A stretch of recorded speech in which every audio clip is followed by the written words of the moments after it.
Karunagappally പുതിയകാവിൽ pillar elevated highway നിർമ്മിക്കണമെന്നാവശ്യപ്പെട്ട് പ്രതിഷേധ യോഗവും പ്രതിഷേധ ജ്വാലയും സംഘടിപ്പിച്ചു.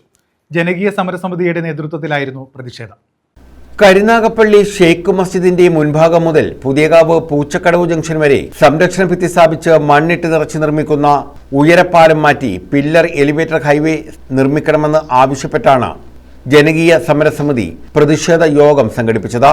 ഇതോടൊപ്പം മെഴുകുതിരി പ്രകാശിപ്പിച്ച് പ്രതിഷേധ ജ്വാലയും നടത്തി. CR മഹേഷ് MLA ഉദ്ഘാടനം ചെയ്തു. ജനങ്ങൾ എന്ന് പറഞ്ഞാൽ വളരെ കൂടുതലാണ്. ഇത് നമ്മൾ ഗ്രാമീണ റോഡ് ഉപയോഗിക്കുന്ന പോലെയാണ് നമ്മൾ ഈ ദേശീയപാത ഉപയോഗിക്കുന്നത്.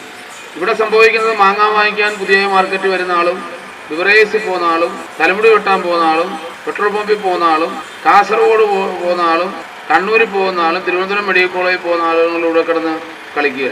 ബാക്കി പ്രദേശങ്ങളിൽ അങ്ങനെയല്ല. ബാക്കി സംസ്ഥാനങ്ങൾക്ക് ദേശീയ ദീർഘദൂര യാത്രക്കാർക്ക് ഒരു പാത, മറ്റവർക്ക് മറ്റൊരു പാത.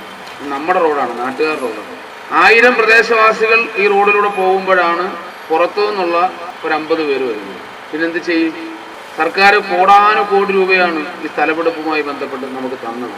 ജില്ലാ പഞ്ചായത്ത് അംഗങ്ങളായ Najeem മണ്ണയിൽ, Varun Alappad, grama panchayat president Arun Raj, V Gopan, Saravanan, MA Salam, Prasenan, V Ravikumar, Nasar Kurudayyam, KM Noushad, KJ Menon, J Ansar, Shamnas, Rashid Valayil, Adinadi Nasar തുടങ്ങിയവർ പങ്കെടുത്തു.